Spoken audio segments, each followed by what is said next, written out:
और भजन की संख्या प्रारंभ में जरूर लेनी चाहिए। यदि 10 माला का नियम लिया, 20 माला का नियम लिया, तो उसे निर्वाह करो। जैसे यहां शरणागति मंत्र मिलता है तो 11 माला प्रारंभ में दी जाती कि आपको करना ही है, ज्यादा हो जाए वो ठीक, 11 से कम वो कभी जीवन में नहीं। अपने जीवन में गुरु आज्ञा 11 माला तो करनी है, हर समय करना है। पर ये मन थोड़े दिन तो नियम में चलेगा, इसके बाद छोड़ देगा। दीक्षा तब लेनी चाहिए जब गुरु आज्ञा पे चलने की हिम्मत हो, नहीं तो ऐसे ही नाम जपो करो। और जब नियम मिल गया 11 माला तो चाहे प्राण निकल जाए, हमको 11 माला पूरे करने, प्राण निकलने तक गुरु आज्ञा का पालन करना है। यदि आप नाम जब अधिक मात्रा में नहीं करेंगे तो जो आपको नाम मिला है उसका फल आपको अनुभव में नहीं आएगा। क्यों? क्योंकि नाम का हिस्सेदारी होती है, भजन की हिस्सेदारी होती है। जैसे किसी ने प्रणाम किया, वो भजन लिया। गृहस्थी को इसीलिए मना किया कि रास्ते में परिक्रमा मार्ग में हलवा पूड़ी ये सब बट रहा है, हाथ मत फैलाओ। वो दान कर रहा है, सुकृत कर रहा है, और कोई दूसरे ले विरक्त आदि। आप अपने भूख मिटाने के लिए 4 रुपया के चना लेके भले पालो, लेकिन दूसरे के द्वारा दिया हुआ हलवा मत पाओ। यहां धाम आए हो, भगवत कमाई करने आए हो, यहां नाम जप करो, कष्ट सहकर परिक्रमा दो। हो सके 4 रुपए की वस्तु लेकर के आप पशु पक्षियों को पवा दो, किसी एक का पेट भर। तुम मत पाओ दूसरे का। तुम चाहो तो उपवास कर सकते हो, या प्राण पोषण के लिए रूखा सूखा थोड़ा खा लो। ये दूसरे के आराम से धाम में हम आए 2-4 दिन खूब खाए पिए नहीं, भागीदारी हो जाएगी तुम्हारे पुण्यों की। वहां ऐसे फ्री नहीं है कुछ। भजन का भागीदार राजा भी होता है, जिसके राज्य में रह रहे हैं। जो अन्न देता है वो भजन का, जो वस्त्र देता है वो भजन। इसीलिए गृहस्थ को कहीं कुछ भी स्वीकार नहीं करना चाहिए। ये बहुत ध्यान रखिए। अगर आप कहीं तीर्थ साधु आश्रम कहीं जाते हैं, कोशिश कीजिए कि किसी से सेवा ना ले, और अगर सेवा ले तो उसके अनुसार फिर अर्थ दे दे। अगर आपने वहां भोजन पाया, पानी पाया, तो उसके अनुसार सोच ले कि अगर हम इतना खरीदते तो कितने का मिलता, वो दे दिया तो आपका भजन बच गया। कभी आपको कोई प्रणाम नमस्कार करे, तत्काल बराबर प्रणाम करो। किसी को अपना भजन का हिस्सेदारी नहीं, सबका मंगल हो। ये भजन जितना बढ़ेगा तो आपको भगवदाकार कर देगा। दिन रात 24 घंटे में 21,600 श्वास चलती है। 21,600 श्वास में 6 घंटा तो सोने के चले जाते, उसमें तो चेतना नहीं रहती। अब हमको अगर 21,600 नाम हमको जपने को मिल जाए तो हमारी हर श्वास सार्थक हो जाए। जो हम 5-6 घंटा सोते हैं उसमें जिनका अभ्यास है तो बात अलग है, नहीं तो वो व्यर्थ जाती है। तो हमें एक श्वास में कई नाम जपने का अभ्यास करना चाहिए, जिससे 200 माला फेरने पर ये 21,600 श्वासों की गणना पूरी होती है। अगर हम 200 माला का नियम ले तो इतना हो सकता है। तो हमें लगता है अगर हर समय माला नहीं ले सकते तो श्वास वाली माला बहुत अच्छी रहती है। श्वास में 4 बार खींचो, 4 बार नाम लेते हुए छोड़ो। दूसरा साधन, एक छोटी माला ले ले, जो आजकल तो काउंटर चला है। काउंटर में ज्यादा सुविधा संसार के क्रियाओं में रहने वालों को होती कि क्या अपनी जेब में डाल लिया। तीसरा साधन वो बहुत कठिन है, मन की वृत्ति से नाम जप करना। माला, श्वास और मन की वृत्ति, उसमें श्वास की भी गणना का ध्यान नहीं रहता, उसमें केवल चिंतन होता है, चल रहा है। पर ये आखिरी स्थिति होती, इसी के बाद वो परिपक्व अवस्था होता है। जिह्वा से धीरे धीरे नाम उच्चारण करते हुए ये पहला अभ्यास है। प्रारंभिक को एकदम मानसिक में नहीं पहुंचने की चेष्टा करनी चाहिए, 2-4 नाम के बाद मन प्रपंच में फंसा देगा। दूसरा अभ्यास कंठ में, जैसे हम जिह्वा से राधा वल्लभ श्री राधा वल्लभ श्री राधा वल्लभ श्री। इसे वाचिक जप कहते हैं, मंत्र नहीं होगा, ऐसे नाम होगा। फिर उपांश ऐसे, फिर कंठ से चलता है, फिर हृदय से चलने लगता है, फिर नाभि से चलता है। जिसका नाभि से चलने लगता है उसका परावाणी के द्वारा भजन, वो सिद्ध पुरुष कहा जाता है। चार वाणी, परा, पश्यंती, मध्यमा, वैखरी। वैखरी जो बोल रहे हैं, जो कंठ से, फिर हृदय से पश्यंती, परा नाभि से, मूलाधार केंद्र से लेकर के संपूर्ण ब्रह्मांड में इसमें नाम गूंज रहा है, वो सिद्ध पुरुष का होता है। पहला अभ्यास जिभ्या हिला करके शुरू करे, राधा राधा राधा राधा। फिर कंठ से, कभी हमारे सदगुरुदेव भगवान को देखना, अगर कोई आ गया और बातचीत का हुआ तो यहां से तत्काल चलता दिखाई देता है ना, कंठ ऐसे ऐसे हिलने लगता है कंठ। अगर शांत बैठे तो फिर नहीं दिखाई देता। अगर कोई है आसपास तो इतनी तीव्रता लगन होती कि कहीं छूट ना जाए नाम। कंठ से विशिष्ट अभ्यासी का, फिर हृदय से परिपक्व अभ्यासी का, और नाभि से सिद्ध महापुरुष का, परावाणी से चलता है। अगर 1 वर्ष तक जिह्वा से अभ्यास किया जाए, ये मैंने किया है, नारायण स्वामी कहते हैं, तो दूसरे वर्ष में कंठ से प्रारंभ हो जाता है। 2 वर्ष कंठ से चले तो अगला हृदय से प्रारंभ हो जाता है, और हृदय से 3 वर्ष चले तो फिर नाभि से 7 वर्ष में नाम सिद्ध हो जाएगा।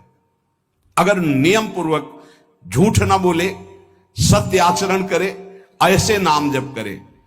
हम ये कहते हैं कि चलो थोड़ा धीमे ही सही, पर 12 वर्ष में तो आपको सिद्ध हो जाना चाहिए। साधन करते हो, जीव कहते हो, कोई परिवर्तन नहीं। इसका मतलब अंदर से नाम नहीं चलाया जा रहा, नाम में रुचि नहीं।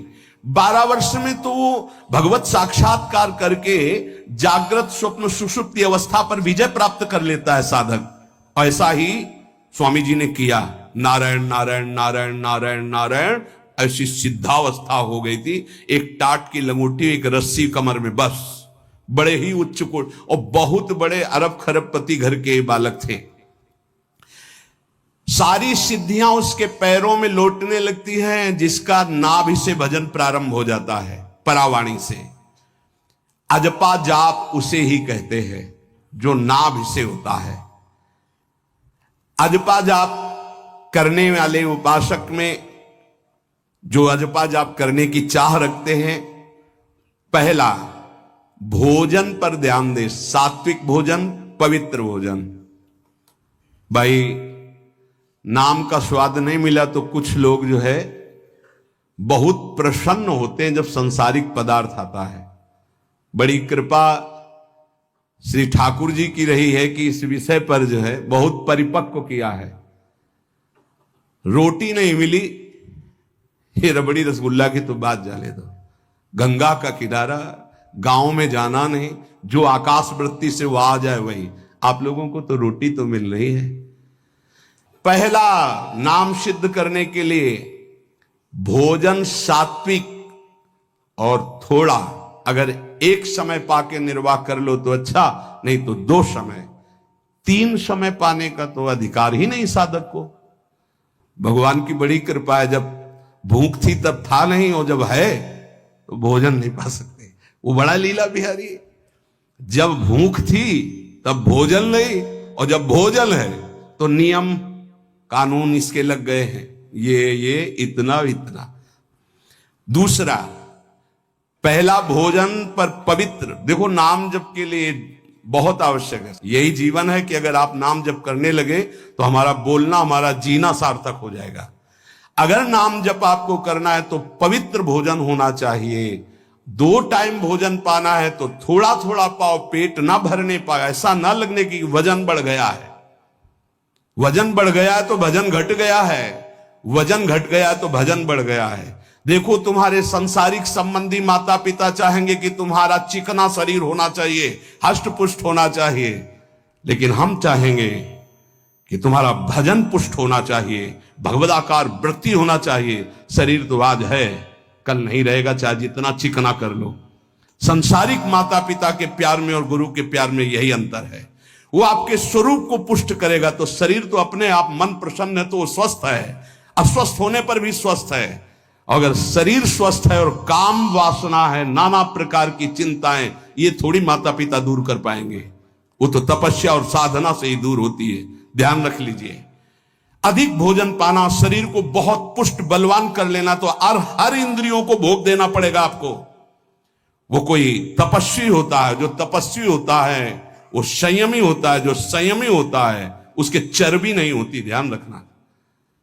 युक्ताहार विहार से, प्राण पोषण के लिए केवल शरीर में अन्न जाए तब नाम में प्रीति होगी। खाते खाते अनेकों जन्म व्यतीत हो गए, वर्षों व्यतीत हो गए, अरे अब तो भजन कर लो, कहां तक खाओगे, ये नरक कुंड है, डाला विष्ठा बन गया।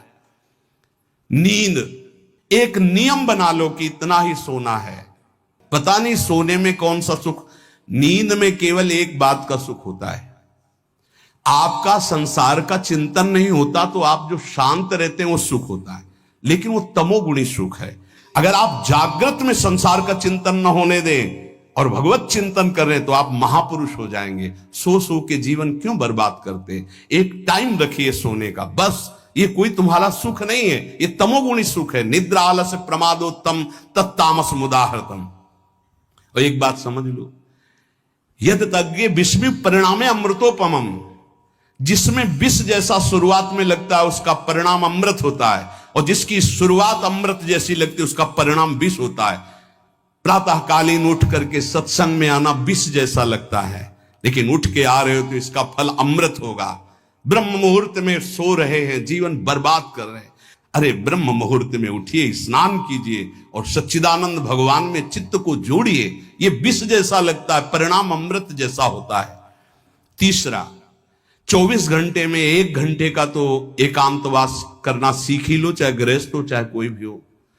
1 घंटे हमसे कोई बात नहीं करेगा, अपने दरवाजा बंद, थोड़ा 1 घंटे कोई ऐसा समय निकालो जिसमें चित्त को केवल श्री कृष्ण से जोड़ो, प्रियाजू से जोड़ सको। आसन अपना अकेला रखिए, जिस पर आप शयन करें वो आसन केवल आपका ही होना चाहिए। अगर वो सार्वजनिक बैठने के लिए ही है, ऐसी व्यवस्था नहीं, तो आसन समेट कर अपना अलग रख दीजिए और दूसरे आसनों पर बैठा लिए, फिर वो आसन हटाकर जब आप शयन करें तो आपका आसन होना चाहिए। इसका बहुत बड़ा प्रभाव पड़ेगा। कोई भी ऐसा दृश्य या पुस्तक ना पढ़ें जो वासनात्मक हो और प्रभु के नाम से आपको विमुख कर दे। अखबार आदि, समाचार आदि, ये हमारे चिंतन को नष्ट करते हैं। अगर नाम जप करना है, निरंतर नाम स्मृति बैठालनी है, एक घटना कई मिनट तक विक्षेप देती है। ऐसा हुआ, कैसे लोग हैं, और उसमें तो समाचार ही हो रहे हैं, सैकड़ों बातें हो रही, पेपर है तो सैकड़ों बातें लिखी हैं, क्या क्या, अब वो सब दिमाग में भर गई। इतना व्यसन है किसी किसी को पेपर पढ़ने का, समाचार पत्र पढ़ने का, कि सुबह होते ही वो विरह में रहते हैं कि पेपर आ जाएगा, आया नहीं, और मिला तो ऐसी एकाग्रता से पढ़ते हैं जैसे वेदांत चिंतन करने वाला वेदांत चिंतन। चश्मा लगा, चाय रखी, ठंडी हो रही, उससे मतलब बीच बीच में चाय और चश्मा से पेपर, और पूरे दिमाग में वही। अब क्या करेगा, जो पढ़ा है उसका चिंतन बनेगा, वही बोला जाएगा। अब जहां 4 मिले तो तुम्हें पता है, उत्तर प्रदेश में ये हुआ, मध्य प्रदेश में ये हुआ, चर्चा दिमाग। नाम जापक पूज्य श्री नारायण स्वामी कह रहे, अखबार पढ़ना, दुनिया भर की प्रपंच की जिसमें बातें हैं, ऐसे समाचार, ऐसे टेलीविजन देखना, ये तुम्हारे हृदय में नाम नहीं चलने देंगे, तुम्हारी स्फुरणा को गंदी कर देंगे, बेकार का वक्त खराब होगा। इसलिए अगर आपको पढ़ना ही है तो धार्मिक ग्रंथों को पढ़िए, अपने इष्ट संबंधी ग्रंथों को पढ़िए नाम जपने के लिए। किसी को कभी वचन न दे। 5वां, बहुत बहुत पॉइंट की बात करें, यदि आपने किसी को वचन दे दिया और पूरा नहीं किया तो भजन का फल वहां जाएगा, ध्यान रखना। यही हमसे सब त्रुटियां होती रहती है अपने लोगों से। जाओ आज से बाद वचन दे दिया, हम ऐसा नहीं करेंगे, नहीं करेंगे चाहे मर जाएं। और अपने लोग ऐसे फिसड्डी हैं कि शाम के वचन देते हैं और सुबह फिसल जाते हैं। 2-4 दिन बहुत बहुत चला, फिर फिसल जाते। बोले कसम से आज से ऐसा नहीं करेंगे। तो आप इसको खिलवाड़ न समझे, आपके सुकृत नष्ट हो रहे हैं, वासना आपके सुकृतों को नष्ट कर रही। दूसरा, जैसे आपने किसी से कहा कि मैं शाम के 5 बजे आ जाऊंगा, तो 5 बजने में 5 मिनट कम होने पर आपको पहुंच जाना चाहिए, 5 मिनट ओवर होने पर नहीं, उसके पहले ही आपको ऊपर। यह संतों के जीवन में देखा गया है। समय का बहुत बड़ा जीवन में अस्तित्व है। अगर आप किसी को समय दें, फिर उसमें प्रमाद स्थिति नहीं होनी चाहिए। 5 मिनट पहले पहुंचिए। समय दिया है किसी को तो 5 मिनट पहले उसको इंतजार ना करना पड़े। रात को सोते समय नाम जापक उपासक विचार करें, मेरा नाम किन किन कार्यों में छूटा, मेरे से कौन कौन सा पाप हुआ, मैंने कौन सी आज गलती की जो नहीं करना चाहिए, और उसे डायरी में नोट करें। नारायण स्वामी कह रहे हैं दूसरे दिन सावधानी पूर्वक वो गलतियां ना होने पाए जो हमने आज की। जब उपासक सत्य बोलना स्वीकार करता है तो उसके हृदय में डर जागृत हो जाता है। ध्यान रखना, डर ये माया के द्वारा प्रेरित है। अगर व्यापार में सत्य बोलेंगे तो पैसा अधिक नहीं आएगा, अगर हम सत्य बोल दिए तो डांट लगेगी, अगर हम सत्य बोल दिए तो सब लोग जान जाएंगे मैं ऐसा गंदा हूं। सच्ची मानिए, सत्य बोलने का नियम ले लीजिए, आप निष्पाप हो जाएंगे, आप महात्मा बन जाएंगे अंदर से। कोई भी पापाचरण आपके जीवन में नहीं रह जाएगा। भगवान का नाम सत्य है, उस नाम को चलाने के लिए झूठ बोलने वाला नाम को कैसे चला सकता है? सत्य बोलने से यदि तुम्हारा नुकसान हो रहा है तो तुम सह जाइएगा। नारायण स्वामी कह रहे हैं उससे बड़ा लाभ आपको श्री भगवान प्रदान करेंगे। आप सत्य बोलिए। आजकल भगवान पर विश्वास नहीं, इसलिए झूठ पर विश्वास है। कलयुग की ऐसी प्रेरणा है कि सब झूठ बोलने लगे हैं। कोई डरता ही नहीं झूठ बोलने में, पूरा का पूरा। जैसे नहीं कहते कुछ तो सत्य होगा, ऐसे ऐसे महानुभाव हैं कि 100% झूठ बोल जाते हैं, 100%। धन्य है मोबाइल जो झूठ बुलाने में बहुत प्रवीण है, बहुत प्रवीण है। अरे भाई हम नहीं मिल सकते, आज हमारा मन नहीं है, खत्म खेल हो गया, सत्य बात है, नहीं मिल सकते आपसे, मत उठाओ फोन। अगर तुम्हें झूठे ही बोलना है तो फोन क्यों उठाओ? नहीं बोलेंगे, नहीं उठाएंगे तो समझ जाएगा कि उनकी रुचि नहीं। ये झूठ क्यों बोलना? सत्य बोलो। झूठ से यदि आप बच गए तो आपके जिह्वा पे नाम निरंतर चलने लगेगा। ये झूठ ही नाम नहीं चलने दे रहा। असत्य आचरण, छुपाने की वृत्ति, असत्य भाषण, ये नाम में प्रीति नहीं। किसी को भी फुसलाने के लिए झूठ मत बोलिए। सत्य बोलने का अभ्यास कर लिए तो पापी जीव भी महात्मा बन जाए। सत्य आवश्यक है।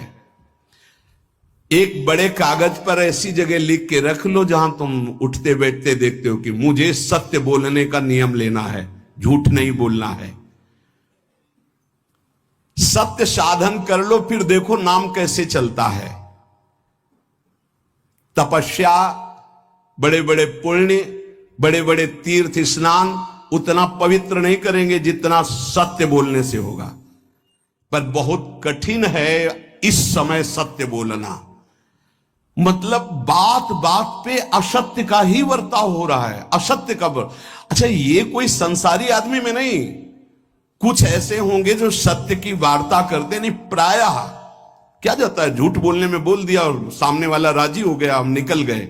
लेकिन सत्य ना होने के कारण आप में सत्य आचरण, सत्य स्वरूप भगवान का नाम, भगवान को कहा गया सत्य नारायण, वो नाम नहीं चलेगा।